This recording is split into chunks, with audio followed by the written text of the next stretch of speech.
इसमें demand number 13 में sir revenue expenditure is 30 crore and capital expenditure is 214 crore. इसकी पूरी फिगर मैं नहीं पढ़ा, मैं राउंड फिगर में आपको बता रहा हूं सर। हमारे यहां पर 112 एकड़ के अंदर राजीव गांधी स्टेडियम बना हुआ है।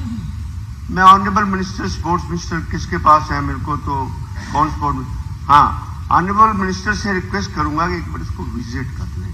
सरकार की प्रॉपर्टी का इतना बुरा हाल होगा, इससे ज्यादा बुरा हाल होगा। वहां पर कोई फैसिलिटीज 112 करोड़ रुपया सरकार का खर्च हुआ और ना तो वहां पर ट्रैक है, ना हॉकी ट्रैक है, ना कुश्ती के लिए कोई फैसिलिटीज है, ना वहां पर फुटबॉल की कोई फैसिलिटी है। क्रिकेट स्टेडियम वहां पर बना हुआ है, नाम का बना हुआ है।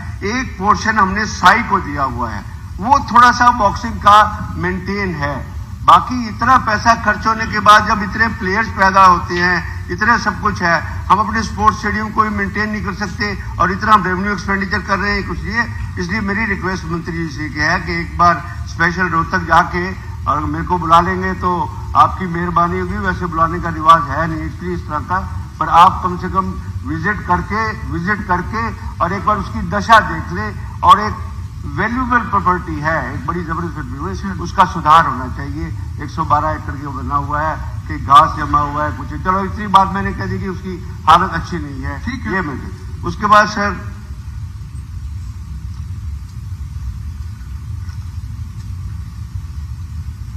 एक जनरल भी मेरी काफी हमारे विपक्ष के एमएलएस की भी आपकी इजाजत से ही बोलूंगा जी, रिक्वेस्ट थी कि श्री मनोहर लाल खट्टर जी जब मुख्यमंत्री थे उस समय 5 करोड़ रुपया पर एमएलएस को ग्रांट की अनाउंस हुई और जो एमएलएस दोबारा बन के आए हैं उनको पता भी है, उसका पूरा ब्यौरा अभी तक खर्च नहीं हुआ है।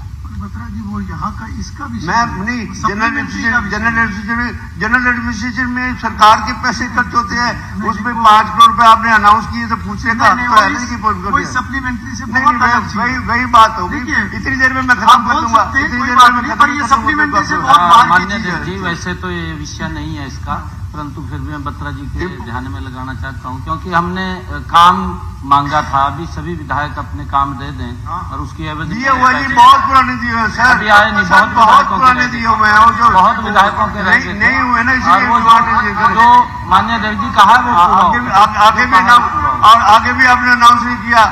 हमेशा इससे बढ़िया तो मनोहर लाल खट्टर जी अनाउंस करते थे, आपने आगे वेंगी 2024-2025 का आपने बिल्कुल पेंडिंग खत्म, उस टाइम अनाउंस हुआ था, आप मुख्यमंत्री नहीं थे। उन्होंने क्या 23-24-25 के लिए हमारे से कुछ मांगा ही नहीं गया, लेटर आ गया कि नहीं चुनाव आ गया, ये कुछ है। तो स्पीकर साहब आपसे रिक्वेस्ट है, मेरे से इंटरेस्ट है 2024-25 का आज हाउस में अनाउंस करने उन्होंने अश्योर किया है, उन्होंने अश्योर किया है सप्लीमेंट्री के अलावा वो अलग से भी आप लोग से। हाँ, इसी प्रकार पीडब्ल्यूडी डिपार्टमेंट ने 25 करोड़ भी अनाउंस किया था पर कॉन्स्टिट्यूंसी, वो भी पीडब्ल्यूडी मंत्री सड़कों के लिए, उसकी भी व्यवस्था बता दे, सब कुछ कर दे तो अच्छा होगा सर। और की बात भी यही मौका था हमारे पास बोलने का सर, उस टाइम भी आप 5 मिनट के लिए नहीं बोलते तो फिर फायदा क्या होगा। ठीक है बत्रा जी। उसके बाद ही डिमांड नंबर 20 है सर, आखिरी डिमांड है सर, डिमांड नंबर 20।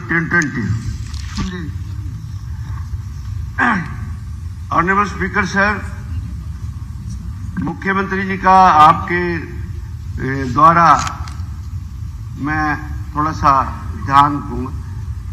आप मुख्यमंत्री बने हैं, इस प्रदेश का विकास होना चाहिए और हनीमून पीरियड खत्म हो गया, हनीमून पीरियड खत्म हो गया, अब तो एवरीथिंग इज प्रजातंत्र के अंदर।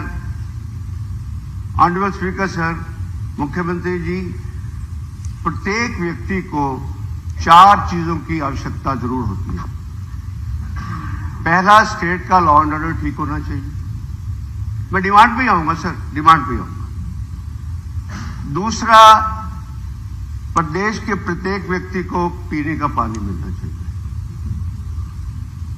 तीसरा, सीवरेज व्यवस्था ठीक होनी चाहिए। चौथा,